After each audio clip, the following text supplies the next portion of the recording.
Siti Rahma dari kelas 10 MIPA 2 dengan nomor absen 33. Nah, materi yang saya bahas kali ini saya akan membahas yaitu debat. Debat, apa itu debat? Debat adalah pembahasan dan pertukaran pendapat mengenai suatu hal dengan saling memberi alasan untuk mempertahankan pendapat masing-masing. Jadi, debat merupakan sebuah kegiatan bertukar pendapat yang mana masing-masing pihak mengadu argumen untuk menyatakan bahwa pendapatnya adalah lebih benar dari lawannya. Ciri kebahasaan. Ragam bahasa yang digunakan dalam debat adalah ragam ilmiah yang harus memenuhi ciri-ciri sebagai berikut. 1. Sesuai dengan kaidah bahasa baku, baik kaidah tentang ejaan maupun tata bahasa atau pembentukan kata, frasa, klausa, dan paragraf. B. Ide yang diungkapkan harus benar sesuai dengan fakta dan padat akan makna, dapat diterima nasihat logis. C. Kata yang dipilih memiliki makna sebenarnya, derotatif. Nah, unsur-unsur debat yang telah saya pelajari yaitu 1. Mosi, 2. Tim afirmasi dan tim pro, 3. Tim netral, 4. Oposisi, 5. Moderator, 6. Peserta debat, dan 7. Penulis. Kesimpulannya, kita bisa menarik kesimpulan dalam debat dalam penalaran induktif yaitu 1. Generalisasi, yaitu berpangkal dari pernyataan-pernyataan yang bersifat khusus, kemudian ditarik pernyataan yang bersifat umum, general. 2. Analogi, proses penarikan simpulan yang didasarkan atas perbandingan dua hal yang berbeda. Ketiga, sebab dan akibat. Sebab bisa menjadi gagasan utamanya dan akibat bisa menjadi penjelasannya. Biografi. Materi yang kedua yaitu biografi.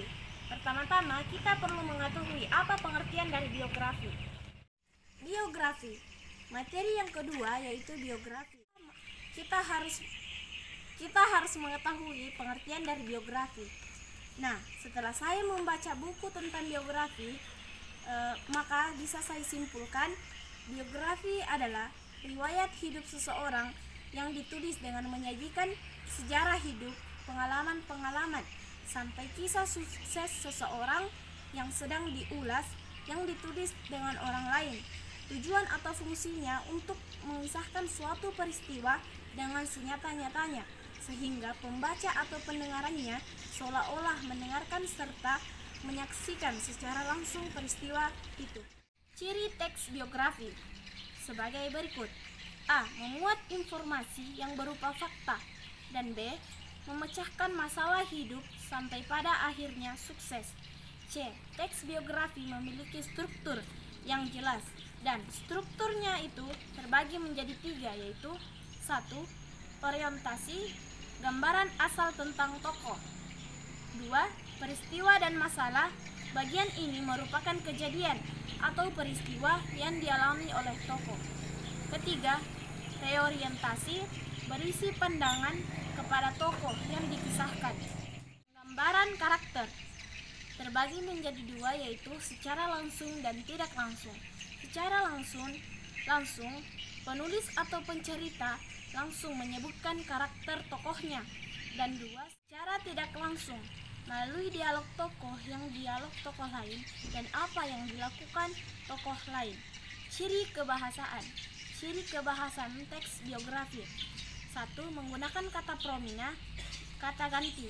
2. Menggunakan konjungsi temporal, kata hubung klausa. Ketiga, menggunakan kalimat simpleks, tunggal. Keempat, memiliki kata keterangan. Dan kelima, terdapat kata kerja material. Dan keenam, terdapat kata kerja pasif. Dan ketujuh, banyak menggunakan kata sifat. Dan kedelapan, kata hubung juga sering ditemukan dalam teks. Ya, itulah tadi presentasi saya tentang debat dan biografi. Saya atas nama Siti Rahma dari kelas 10 MIPA 2. Sekian, terima kasih. Assalamualaikum warahmatullahi wabarakatuh.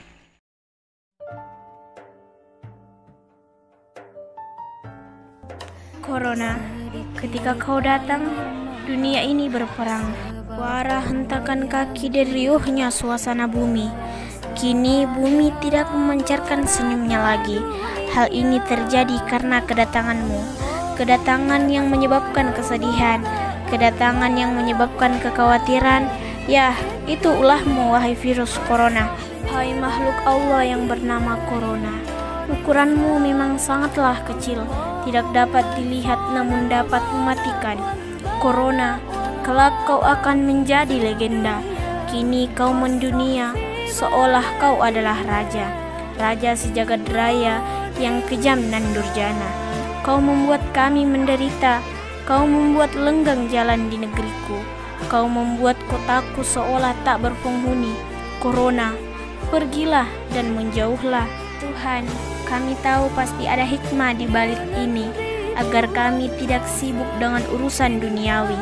Bila ini bukan karena kemurkaanmu, bila ini karena cinta dan rindumu kepada kami, bimbinglah kami untuk segera datang. Tuhan, memenuhi panggilanmu.